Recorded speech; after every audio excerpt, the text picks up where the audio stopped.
Широкий асортимент українських напоїв на «Розетка». «Розетка» – щоразу поруч. Какое же историческое решение примет Дональд Трамп, насколько сильно оно разозлит Путина и диктатора вокруг него? Ведь у него есть методы давления на всех, кто окружает Путина, на всю ось зла. По крайней мере, мы на это надеемся. Обо всем этом говорим прямо сейчас. Меня зовут Ирина Узлова. Вместе со мной Борис Пинкус, американский политик, в прямом эфире Ютуба 24. Борис, здравствуйте. Искренне рада вас видеть. Добрый день, дорогие. Рад быть на вашем канале. И слава Украине. Героям нашим слава, дуже дякую за позицию. Друзья, спасибо, что вы вместе с нами. Присоединяйтесь, ставьте свои лайки и вопросы, конечно, обязательно задавайте. Их буду ретранслировать Борису, если они у вас есть. На все ответим, по крайней мере, точно постараемся. Ну что ж, Борис, сенатор, конгрессмен Майк Маккол, конгрессмен, республиканец из Техаса, говорит, лучше поздно, чем никогда, комментируя решение администрации Джо Байдена о предоставлении нам и противопехотных мин, и разрешения бить дальнобойным оружием. Также Маккол говорит, что Путин не прислушался к новоизбранному президенту. По его мнению, разговор таки был, и Путин не услышал Трампа, который говорил ему о том, что не надо эскалировать ситуацию в Украине. Но мы видим другое. Кремль по-прежнему настаивает на том, что не было разговора раз, на том, что обострение они тоже как будто бы не совершают. Но Путин продолжает действовать и делать все, чтобы разозлить и нас, и администрацию, видимо, и нынешнюю, и будущую. По словам Маккола, теперь представители Трампа и сам Трамп должны решить, кем они хотят быть. Винстоном Черчиллем, героем Второй мировой войны, или Невиллом Чемберленом, умиротворяющим диктатора Германии. Вот такой исторический выбор стоит перед Трампом. Борис, по вашим ощущениям, мнению и знанию, какие сейчас ключевые факторы влияют на вот этот исторический выбор Трампа, чтобы он уже хотя бы к 20 января подошел с готовым сценарием? Ну, начнем с того, что Трамп на сегодняшний день власти никакой не имеет. Он будет аж 20 января будущего года, а нам важен каждый час сегодня, даже не день. Вы смотрите, что происходит в многострадальной Украине. Причем этот маньяк, террорист, агрессор, он наращивает, обратите внимание, он постоянно наращивает свою агрессию против Украины, не считаясь ни с мирными гражданами, ни с гражданскими объектами и гражданской инфраструктурой, ни с чем. С тем, чтобы поднять ставки и, как он думает, Путин, рано или поздно ему предложат какую-то сделку, а он будет на этой сделке уже, знаете, с тех позиций, которые позволят ему диктовать условия сделки, а не тому же, например, Трампу. Но он же не знает Трампа, абсолютно не знает Трампа. И он для Путина сегодня самое страшное – это непредсказуемость Трампа. Трамп молчит, вы обратите внимание, никаких высказываний из уст Трампа нет. Забудьте про то, что говорят там вокруг его сын, там, или даже тот же Венс, будущий вице-президент, или еще кто-то. Пока Трамп сам не выразит свое личное мнение, мы не можем определить, чего он хочет. Даже тогда, когда Трамп что-то произнесет, тоже надо быть осторожным. Почему? Потому что у Трампа политика говорить одно, делать другое. Вот это его непредсказуемость является его главным оружием, что устрашает этого Путина.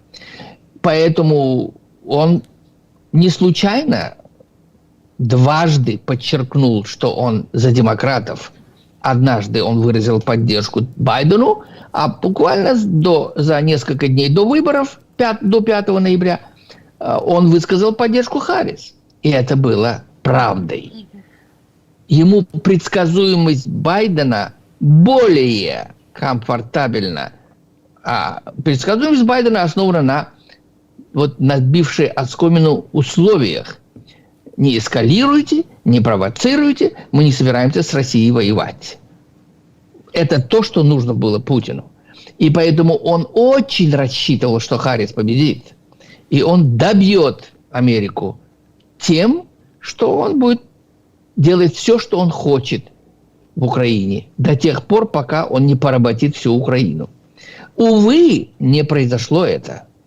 Трамп, человек, который сегодня является нужным человеком в нужное время на нужном месте. Трамп работает над своей стратегией сегодня. К сожалению, ситуация, с которой он сталкивается, настолько нестабильна, что он вынужден, видимо, я в этом не сомневаюсь, постоянно корректировать свои планы в связи с событиями, которые имеют место на украинской земле. Постоянно корректировать.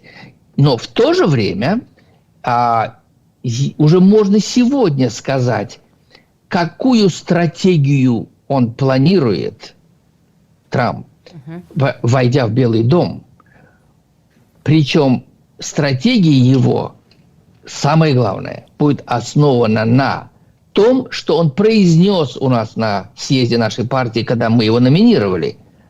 И эту стратегию уже озвучивает и его будущий госсекретарь Марко Рубио.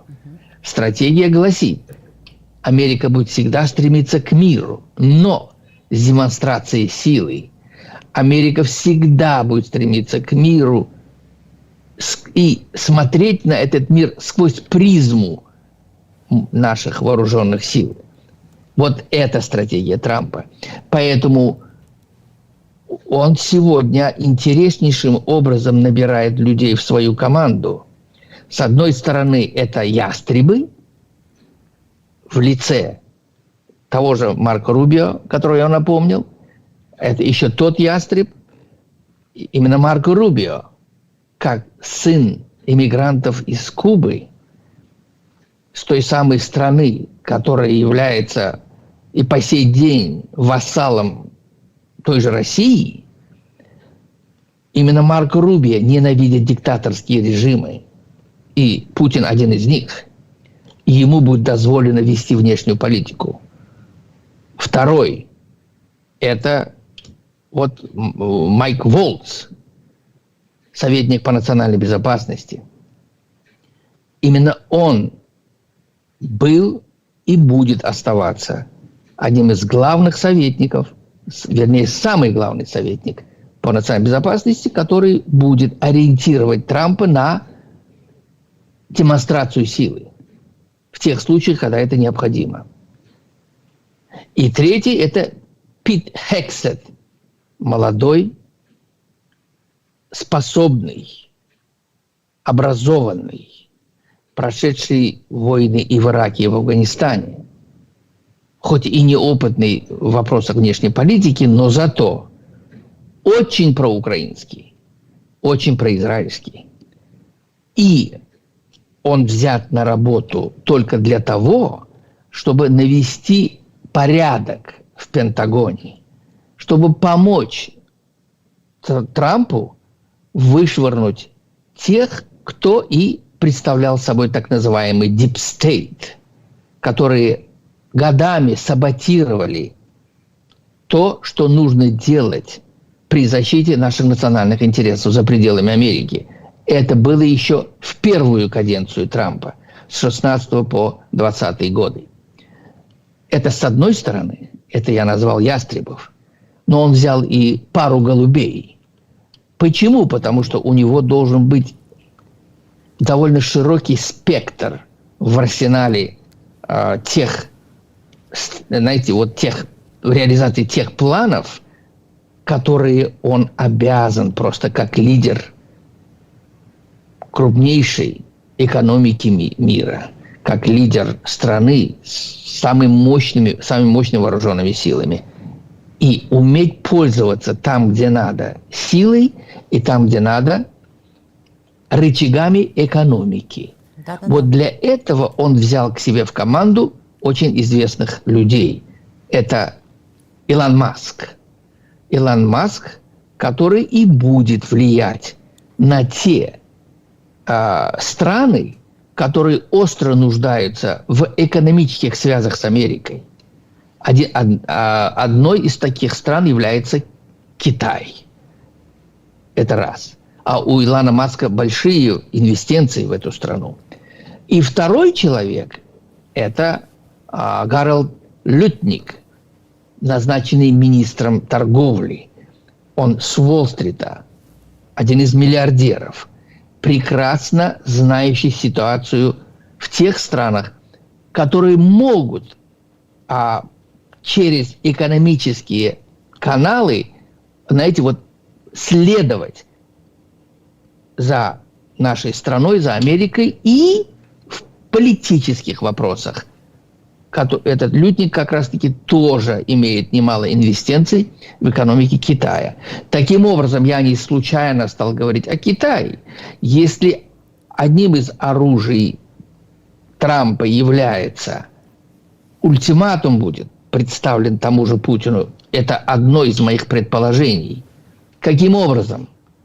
Представьте себе, что Трамп набирает номер этого Путина и говорит: я тебе даю время на вывод твоих войск с территории Украины за границы 1991 года. Конечно же, он получит тут же отказ. В этом нет никакого сомнения. Но тогда у Трампа, скорее всего, не останется другого, как ответить. Цитирую. Это будущее, скорее всего, цитата. Я дам Зеленскому тогда все то, что он просит, и даже больше. Все. Вот это один из вариантов. Есть другой вариант. Какой? Это многоходовка. Если даже вдруг будет какое-то замораживание, на чем настаивают, но и не только демократы, но и часть республиканской партии вдруг. Но я не сомневаюсь, что это не будет сделано без согласия того же Зеленского. Если даже вдруг это произойдет, я вам больше скажу, на этом настаивает еще ряд лидеров европейских стран. Тот же Шольц, к примеру. И я уверен, и Макрон пойдет на это. Это флюгеры. Так вот, если даже это и будет место, это не значит, что Трамп сдаст Украину. Этого не будет никогда. Если даже будет иметь место заморозка, это будет промежуточным шагом к достижению цели. Цель – выдворение варваров за границей 1991 года. Вот таким образом. Это второй вариант. И третий вариант, с которым я связал присутствие в команде Трампа двух голубей, каковыми я называю и Илона Маска, и Гордона Лютника, это экономическое давление на Китай. Именно Китай сегодня является главным кислородом Путина в той войне, которую он ведет против Украины. Именно Китай является той мощной поддержкой, которой пользуется Северная Корея, ставшая соучастницей войны в Украине. Именно Китай поддерживает Иран. Тот самый Иран, который по сей день, находясь в тесных связях с Россией, тоже является соучастницей войны в Украине. Таким образом, у Трампа есть планы, скорее всего, и я имею даже эту информацию из близкого окружения того же Трампа, к примеру, что, вступив в контакт с Си Цзиньпинем, Трамп сможет убедительным образом, давя на мозоли этого Си Цзиньпиня, которые являются его болевыми точками, я имею в виду в экономическом смысле, заставить Си Цзиньпиня следовать его же собственным словам, которые гласят, что границы любого государства, общепризнанные мировым сообществом, являются незыблемыми. Это слова Си Цзиньпиня. И это напрямую относится к Украине. Речь идет о границах 1991 года. Это первое. И второе. Слова того же Си Цзиньпиня, которые адресованы Путину, когда он сказал, что применение неконвенционального оружия неприемлемо. Вот это очень важно. И сегодня, когда Путин уже открыто сам угрожает не просто Украине, он угрожает самой Америке с применением этого, видите ли, ядерного оружия, то, слушайте, куда дальше? Чего еще ждать? Что еще должно в мире произойти, чтобы Путин это сделал? Вы мне скажите. Да. Это серьезнейший вопрос. Поэтому у Трампа это сегодня самая высокая потребность вовлечение этого вопроса и решение этого вопроса. Это приоритет номер 1. Вот в этих двух направлениях, я думаю, Трамп работает, и мы не услышим из уст Трампа напрямую, что он думает, что он планирует до 20 января будущего года. Во-первых, у него еще нет окончательного, видимо, плана, как поступать, хотя остов есть, скелет, но вот в свете этих, знаете, вот быстро меняющихся событий и в Украине, и на Ближнем Востоке, у него пока нет возможности до конца оформить эту стратегию.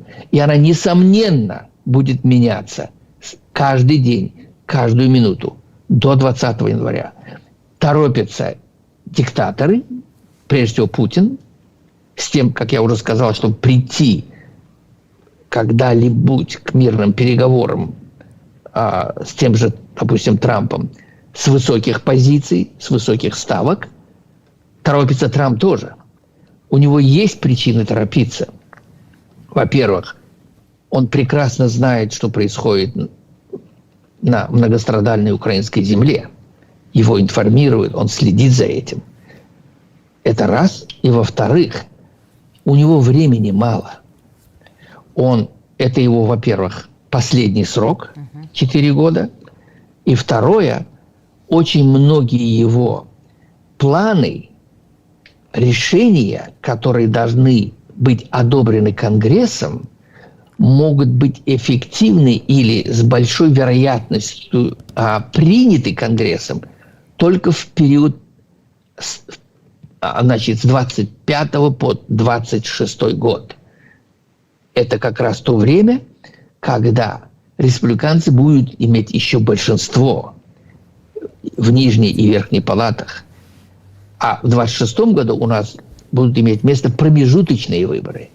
Вот тогда, вероятнее всего, состав конгрессменов в нижней палате может измениться с большой вероятностью, не в пользу республиканцев.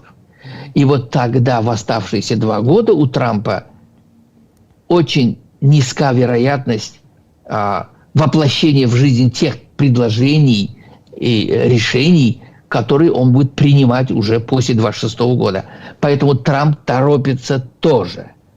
Но имейте в виду, на фоне глобальных проблем Украина, Ближний Восток, Африка, Латинская Америка, приоритетом является Украина.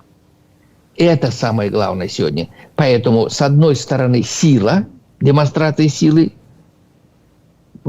перед лицом этого Путина.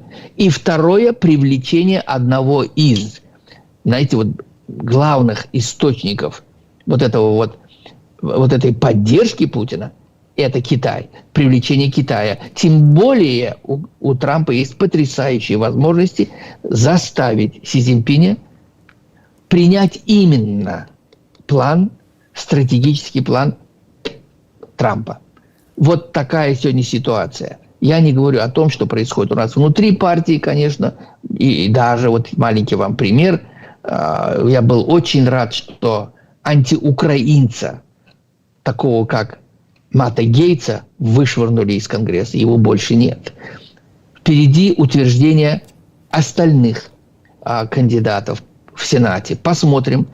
Очень надеюсь, что такая вот тоже, знаете, одиозная Габбард тоже будет вышвырнута. Я очень надеюсь. Хотя, я вам честно скажу, хоть она и будет, если вдруг утверждена директором разведслужб Америки, ее влияние на Украину не будет столь значительным, потому что она будет занимать чисто административную должность.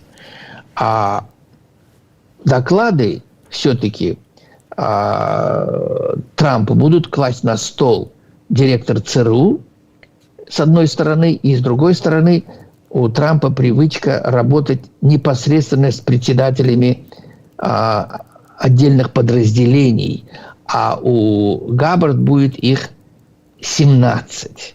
Так вот, даже я вот просто на всякий случай говорю, что если вдруг по каким-то причинам Габбард все-таки утвердят, то не надо падать в уныние. Я думаю, что ничего, это такого сильного влияния на отношение Америки к Украине не будет иметь места. Тем более, что у нас в Конгрессе все еще есть большие друзья Украины, преданные друзья. Одного из них вы уже назвали. Майк Маккол, председатель комитета по иностранным делам. Есть еще Майк Роджерс, большой друг Украины, председатель комитета по вооружениям. И, конечно же, Майк Тернер, председатель комитета по разведке. Вот это очень важно. И даже если Габбард будет утверждена, то она будет отчитываться перед Майком Тернером. Вот это очень важно. Так что в этом отношении ничего страшного. Но я все-таки надеюсь, что ее не утвердят. Вот как раз-таки вот эти 3 Майка и работают с сенаторами, чтобы дать понять, что ей там не место. Ее надо убрать. Посмотрим, что будет. Посмотрим. Майки и Майклы, и Марки, все так смотрим, что будут держать марку поддержки Украины. Борис, действительно, мы поняли, сценарии есть разнообразные, торопятся все, но кажется, что Путину как раз не поспеть. А в то же время не только вопрос Украины, но и вопрос как раз нефти и экономики может стать тем камнем, который добьет, или камнями, которые добьют, и Россию, и Иран, и Китай, и всех этих дружков. И принцип drill, baby, drill, кажется, будет реализовываться с первых дней Трампа. Пишет об этом Reuters, что Трамп готовится реформировать энергетический рынок США и также стремится увеличить даже продажи земель для добычи нефти и газа, сосредотачиваясь на участках с высоким потенциалом. Тарас Загородний, наш политтехнолог, который с самого начала, очень давно, еще приблизительно на протяжении последнего года, наверное, всегда говорил, один из немногих, что победа Трампа никакой катастрофой для Украины не обернется, а как раз для России может скорее наоборот. И вот Загородний говорит, что Трамп точно снимет все ограничения на экспорт нефти и газа из США и Канады. И, по сути, в таких условиях Россия и Иран будут вынуждены тренироваться есть свою нефть и занюхивать газом, поскольку потребность в их энергоресурсах существенно снизится. А насколько действительно этот фактор может тоже перевернуть расклады в геополитике и вокруг России в том числе? Ну, смотрите, давайте далеко ходить не будем. Возьмем тот же опыт Трампа в первой каденции. Именно Трамп критиковал «Северный поток-2». Именно Трамп обосновывал это свое решение критики «Северного потока-2» тем, что нефтедоллары являются кислородом Путина. Именно Трамп сделал все возможное, чтобы нашу страну, Америку, превратить из импортера в экспортера энергоносителей. Вот для этого он реанимировал так называемый Keystone Pipeline, это нефтепровод из Канады в Техас. Именно Трамп задействовал или возобновил крекинговый способ нефти и газа, что обеспечило нам быть уже экспортером энергоносителей. И тогда он европейцам сказал: слушайте, прекратите кормить Путина нефтедолларами, покупая его энергоносители, и в то же время прося у меня помощь на вашу оборонку. Это нечестно. Вы хотите избавиться от Путина? Откажитесь от его энергоносителей. Пусть он сам, вы знаете, ищет свои резервы, а мы посмотрим, кто еще будет его поддерживать. Другими словами, у Трампа сегодня потрясающие возможности. Он, как я уже сказал, имел опыт. Именно тогда, в первую каденцию, он добился того, что цена за баррель со $120 была снижена до $40. Для этого он очень близко подружился с королем Саудовской Аравии и с его сыном, с принцем Салманом. Именно тогда он через Саудовскую Аравию повлиял на ОПЕК, которая и помогла добиться цены $40 за баррель. Это была заслуга Трампа. Поэтому сегодня он пойдет вот по такому же пути. Непременно. Другими словами, знаете, какая цель Трампа? Помочь в той же России холодильнику победить этот телевизор. Да. И это к этому приведет, когда Путина не будет денег, поступающих от своих энергоносителей. А я вам приведу пример. Европа лицемерная. навешивая Путина санкциями, продолжает по сей день покупать энергоносители у той же России. Я вам приведу пример. За один только прошлый год Европа купила, то есть подарила Путину более 2 миллиардов долларов. Казалось бы, это не так много, и тем не менее этого достаточно для Путина, для того, чтобы кормить или платить тем же северокорейцам, там сейчас говорят уже хуситов он собирается привозить к себе, йеменцев и другое. То есть, если покопаться, можно очень многое наковырять того, что делают европейцы подпольно, на публике говоря одно, а на самом деле другое. Это очень серьезно. Поэтому Трамп не любит, знаете, вот такую политическую корректность. И вот буквально в воскресенье у него в Мар-а-Лаго в гостях был Майк Рютте, новый генсек НАТО. Он вышел от него очень воодушевленный, довольный. Причем до такой степени, что он прямо сказал, что мы, европейцы, должны делать больше. Вот это было главное резюме Майка Рютте после встречи с Трампом. То есть Трамп на пальцах показал ему, что делаем мы для обеспечения безопасности Европы и что делают сами европейцы. Наверное, Майку Рютте было стыдно это слышать. И он признал это, скорее всего. Поэтому Трамп будет делать реформы, глобальные реформы всех институтов международных, начиная от самого НАТО. За ним последует Европейский Союз. Очень важно. Я не говорю про эту коррумпированную Организацию Объединенных Наций. Это предмет отдельного разговора. Он займется коррупцией всех лидеров этих организаций, я имею в виду прежде всего Организацию Объединенных Наций и подчиненных им Всемирной организации здравоохранения, там, например, ЮНЕСКО, например, и многие другие, которые живут на наши деньги. Там 27% от 3,4 миллиарда официального бюджета Организации Объединенных Наций мы платим, налогоплательщики. Следующий, кто вносит, это Китай, всего лишь 16%, а мы 27%. Вот представьте себе. Я не говорю о наших миллиардерах, которые отдельно еще вносят деньги в те или иные проекты НАТО, Организации Объединенных Наций. Это тоже деньги, которые используются для своих коррупционных действий отдельных организаций, подчиненных ООН. Трамп обо всем этом знает, и он непременно будет этим заниматься. Тем временем, конечно же, нам нужно решать вопрос войны в Украине. Любой ценой. И вот то, что сегодня Путин дразнит Трампа, и вот он вот в том самом разговоре телефонном, который вы уже упомянули, о чем писал Вашингтон-Пост, Трамп предупредил его: не эскалируй, не нагнетай. И тем не менее, ответка Путина была: пожалуйста, вот та самая ракета баллистическая, которую он бросил на Днепр. А теперь смотрите, что произойдет сейчас. Ведь Путин этим не ограничился. Он показал на своих каналах телевизионных обнаженную Меланию, будущую леди. И вот буквально пару дней назад самого Трампа. То есть он его дразнит. Но Трамп такие вещи не прощает. Он очень злопамятный. И мы будем свидетелями того, как Трамп разделается с Путиным. И очень скоро. И будем весьма с удовольствием наблюдать за этой картиной, за даже не документальным, а реальным страшным кошмаром и хоррором для Путина. Соединенные Штаты Америки серьезно воспринимают угрозы России относительно удара по новой базе противоракетной обороны в польском городе Редзиково. Об этом говорит советник Белого дома еще нынешней администрации Джон Кирби, комментируя угрозы, которые ляпнула на днях пресс-секретарь российского МИД Захарова. Но почему я полагаю, что Россия не рискнет бить по объектам Штатов в Европе? Ведь это... И войны. Да, объявление войны против Америки. Да. Совершенно. Ну, вы знаете, мы говорили много раз в разных эфирах, вы знаете, вот это хвастовство, это признак слабости. Тот, который хочет, он сделает без объявления. Ему не надо объявлять 100%. Это.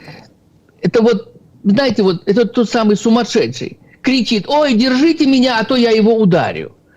Вот нечто подобное. А что, он за идиотов принимает американцев? Мы же все это знаем. Все это знает окружение Трампа, и не только, и Байдена тоже. То есть за всем этим у нас есть наблюдение, и есть каналы, между прочим, связывающие Белый дом с путинским окружением, по которым сообщается, что мы знаем, мы следим, мы слышим. И любое твое движение в том или ином направлении будет отвечено адекватно или даже с опережением. Скорее всего, так оно и будет. Поэтому то, что сегодня изрыгает Путин сам и его утюги, это говорит о том, что очень плохие у них дела. Путин сегодня изрыгает это как предсмертная конвульсия. Вот я то сделаю, я это сделаю. Вот сегодня у меня одна баллистическая ракета, завтра вторая полетит, там какой-то орешник, а там, глядишь, там шиповник. Короче, лес до огороды. Пошел бы ты сам лесом. Вы понимаете, так оно и будет скоро, несомненно, все к этому идет. Просто весь вопрос в том, когда этот конец наступит и какой ценой это обходится великому украинскому народу. В этом вся проблема. Поэтому торопиться надо. Нам не меньше, чем торопится это делает Путин, которую я вот часто упоминаю. Это Путин первым напомнил из своего детства, когда у него в подъезде, видите ли, завелись крысы, и он боролся с ними. И вот последняя крыса, загнанная им в угол, которой нечего было больше делать, как идти напролом. Знаете, вот атаковать, идти в атаку. И идет ва-банк. Это говорит о том, что у него дела плохие, очень плохие. На Западе это знают, и мы ждем с минуты на минуту действий. И другая хорошая новость в том, что ведь Байден начал кооперироваться с Трампом. Особенно вот эта двухчасовая их встреча, она была очень знаменательной. Они оба расстались в хорошем настроении. И есть информация о том, что Байден постоянно на проводе с Трампом. Он координирует свои действия, согласовывая с Трампом. Почему? Да потому что Байден, несмотря на то, что он оставляет ужасающее наследие после себя, он хочет хоть чем-то войти в историю как позитивный президент. А для этого он хочет хлопнуть дверью. Да так, чтобы хоть чем-то помочь Украине, которая уже с первого дня войны просит помощи. И вот Байден вдруг, я уверен, согласовав это с тем же Трампом, решился на поставки вот этих самых атакамсов большого радиуса действия и даже разрешением на их использование на территории самой России. Это позитив. Но этого мало. Я думаю, еще кое-что должен предпринять Байден. Обязательно. Не без согласия того же Трампа. И это будет обязательно. Почему? Потому что Байден уверен, что то, что он сегодня делает, наращивая помощь Украине, будет продолжено Трампом после 20 января. И тем не менее, это войдет в историю как Байден, явившийся родоначальником принятия решения о оказании помощи Украине оружием наступательного характера. Хотя бы этим. Вот это важно для того же Байдена. Ну, я буду вынужден еще одну хорошую новость вам напомнить. Почему сегодня Байден расположен к Трампу? Дело в том, что сами демократы сегодня шельмуют Байдена, обвиняя его в том, что поражение Харрис было именно благодаря тому, что Байден не решился объявить о том, что он не будет баллотироваться на второй срок намного раньше. Ибо, как говорит Пелоси, и ей вторит пахан этих демократов, Обама, если бы Байден объявил об этом намного раньше, то у Харрис было бы больше времени заняться предвыборными делами и привлечь больше сторонников в свой лагерь. Вот так вот они трактуют. И даже сегодня они требуют, чтобы он объявил об уходе сегодня. И оставшееся время Харрис была бы президентом. Цель нагадить республиканцам, окей, и сделать все возможное, чтобы этот самый Байден был наказан за то, что именно он способствовал тому, что демократы проиграли 5 ноября. Это же балбесы, они не понимают, что американский народ руководствовался не тем, чем сегодня мотивируют вот эти балбесы, горе-лидеры демократов, а тем уровнем жизни, который они имеют сегодня в Америке. Высокая преступность, высокие цены на товары первой необходимости, нелегальная иммиграция и многое другое. И даже 2 войны, которые имеем мы сегодня именно при Байдене. Одна в центре Европы – это Украина, и вторая – Ближний Восток. Многострадальный Израиль по сей день борется за свое выживание. Именно благодаря Байдену. Вот это были причины, почему народ наш пришел и проголосовал за Трампа. Вот это демократы не хотят понять. Но Трамп, на которого сегодня возложена огромная ответственность, надеемся очень и верим в это, что он примет правильное решение и никогда не сдаст ни одной пяди земли Украины. И вот тот самый Майк Маккол, с которого мы начали нашу с вами беседу, один из тех, на кого опирается Трамп. Вот это наша надежда. Это дает нам веру в том, что Трамп не подведет Украину. Борис, будем действительно надеяться и будем рассматривать все сценарии, к ним тоже готовиться, конечно же. Да. Спасибо вам огромное за сегодняшнее интервью. Благодарю вас за вашу аналитику. Спасибо, что находите время. До скорой встречи. И за позицию также спасибо. Всего доброго. Спасибо большое, дорогие. Мы победим. Не падайте духом. Никогда. Другого пути нет. Однозначно, путь только к победе. Однозначно и синхронно. Борис, спасибо большое за то, что вы тоже, конечно же, усилия к этому добавляете. Спасибо, всего доброго, до свидания. Спасибо, дорогие, всего доброго. Слава Украине. Героям нашим слава, дякую. Борис Пинкус, американский политик, Ирина Узлова была вместе с ним. Друзья, спасибо, что были вместе с нами. Почти 3000 человек работало в прямом эфире Ютуба 24 вместе со мной, Ириной Узловой, Борисом Пинкусом. Подписывайтесь, пожалуйста, на наш Ютуб, оставляйте свои комментарии, берегите себя, верьте в вооруженные силы Украины. Увидимся и победим.